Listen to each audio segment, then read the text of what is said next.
Hello there. Welcome to another guest interview we have. We have a very special guest.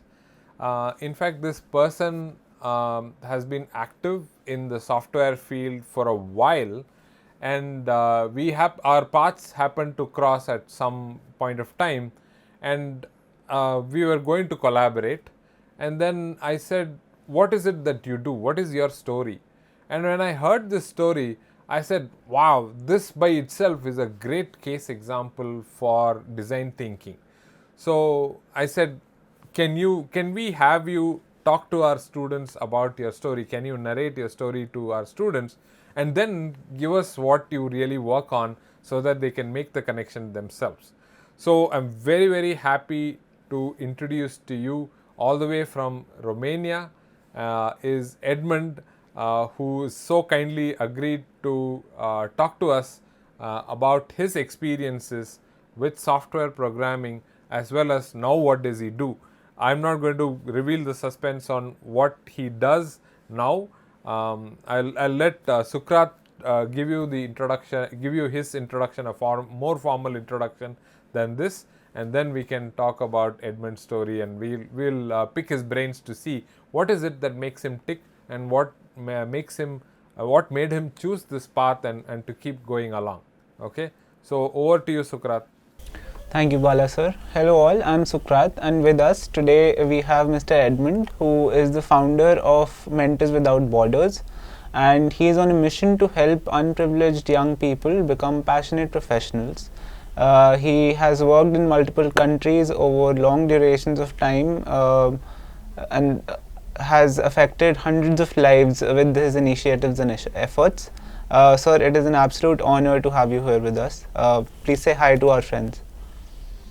Hi Bala, hi Sukrat. Thank you for having me. It's a great honor, and I hope that this interview that we're having will be useful for your students. The honor is absolutely ours, sir. Okay, so just to kick off this interview, Bala sir already gave the students a little hint of what you do. But why don't you tell us in detail what is it exactly that you do? How do you go about your this initiative of yours? Sure. So, as you've mentioned earlier, I'm the founder of Mentors Without Borders, which is a group of passionate professionals who are helping underprivileged young people become passionate professionals themselves.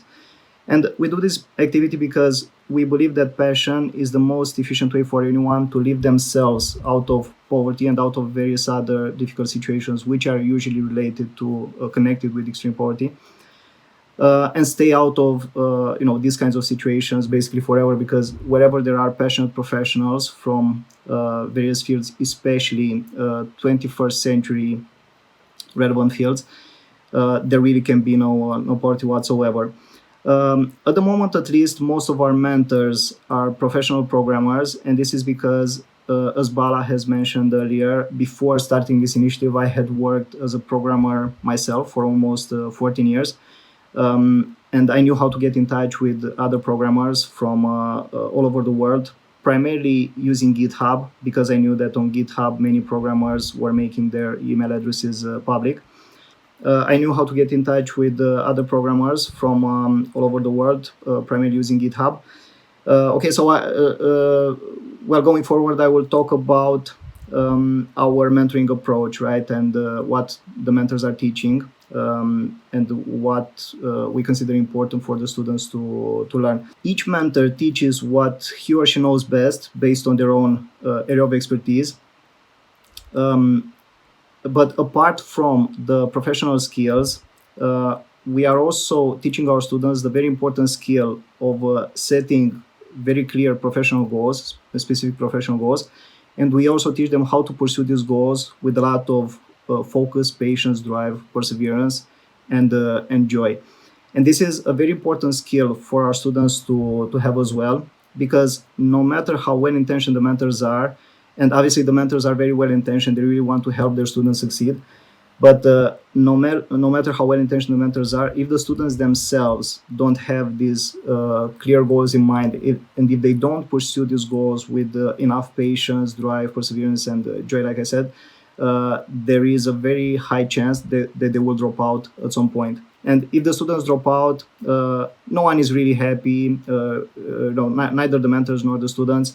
Obviously, the students will still be left with something, but the satisfaction is much greater if the students achieve, their like meaningful professional goals, and if they keep growing afterwards. So this is the greatest satisfaction.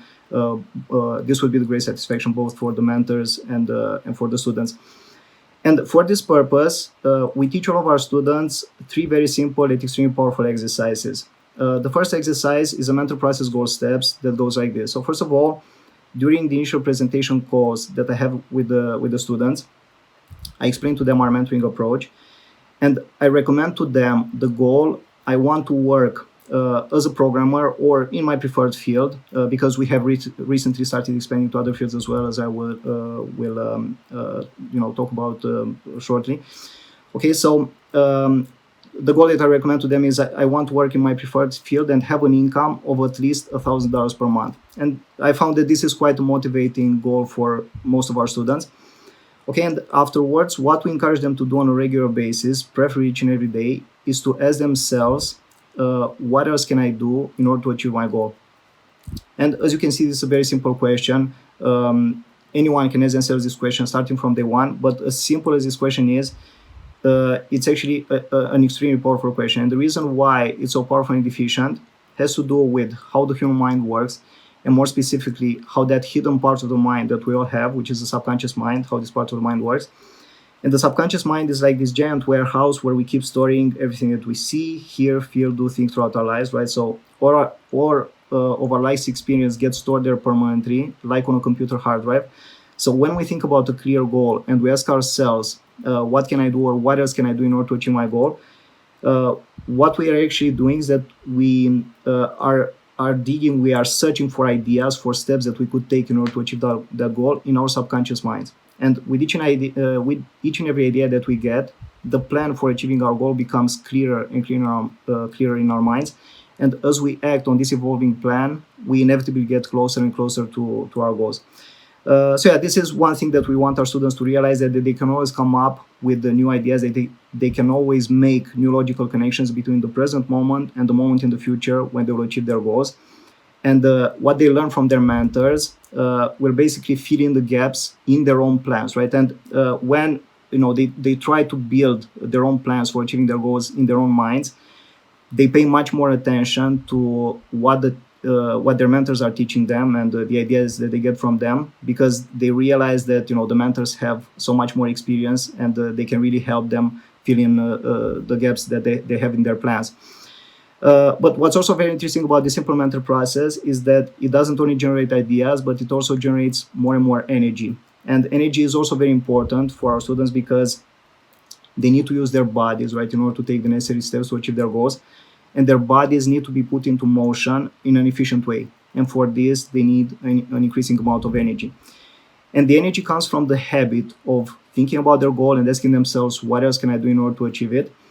This mentor process, like I said, becomes a really powerful habit. And after about a month or so, from the moment when they wake up, they will keep feeling this push, this force from within pushing them to act according to the steps that are part of their plans, until they achieve their goals. So they develop this really powerful willingness to do whatever it takes until they achieve their goals, because by that time the subconscious mind has taken control of this mental process, and it keeps it running on autopilot in the background on an infinite loop. And being this tremendously powerful force that we have within us, the subconscious mind will keep pushing the body to act according to the steps that are part of their plans until they achieve their goals.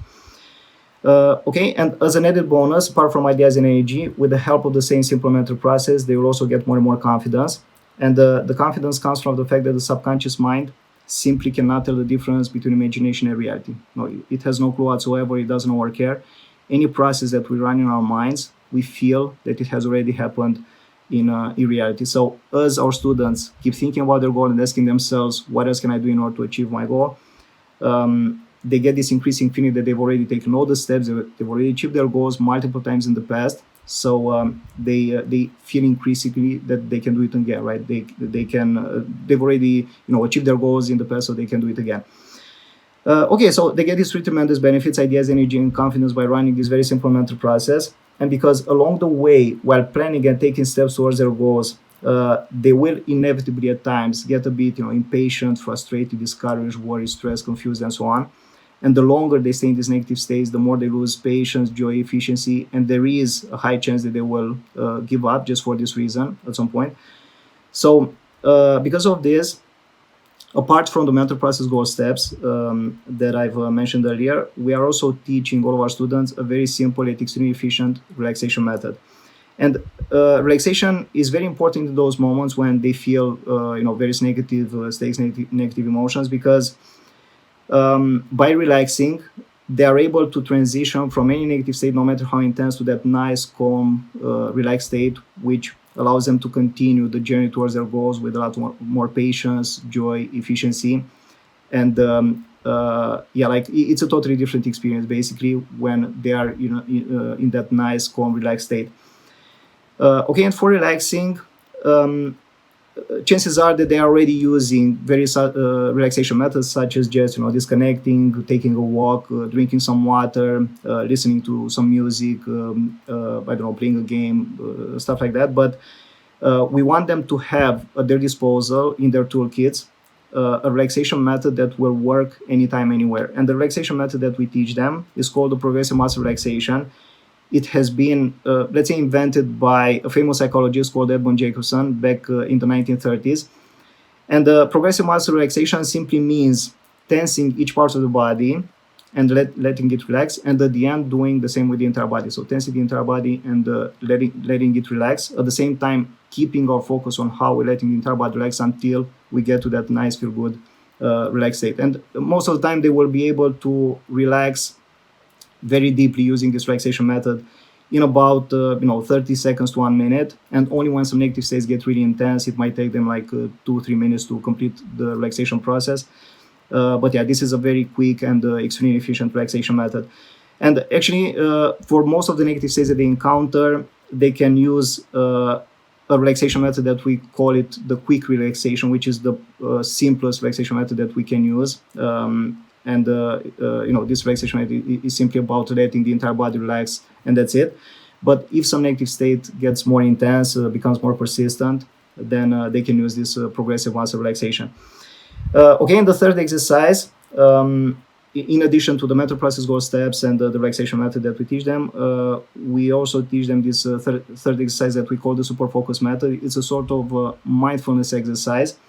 And the way it works is that whatever step they are taking in the pursuit of their goals, when they notice that their mind starts drifting away, which tends to happen because the conscious mind tends to fly in a million directions. So when this happens, they just need to realize that they got distracted by other thoughts and switch their focus back to the activity at hand. And if they do this each and every time they get those distractions, they're able to immerse themselves more and more in the process of achieving their goals, the steps that they are taking. And as a result of this, they get to enjoy this process much more, and they are also more efficient at doing those activities. This is our combined approach, right? On the one hand, our mentors are teaching their students the professional skills, they are sharing their professional knowledge. And on the other hand, we are also teaching our students how to become more and more independent in the pursuit of their goals, and how to develop that powerful focus, drive, passion, and perseverance, and drive to do whatever it takes until they achieve their goals by means of teaching them these three very simple yet extremely powerful exercises. I just wanted to summarize with a quote by an ancient Indian philosopher called Swami Vivekananda, who said that arise, awake, and stop not till the goal is reached. So for me, what you said, what the students should do is a summary of setting yourself a goal, making sure your body aligns with that, and also your mind along with that. Then to realize the goal, you have mentors to help you with that, to help you realize. And of course, the goals can be refined and added upon. So this is what I understood from you, Edmond, as how you approach this whole thing. Very, very interesting. Thank you so much.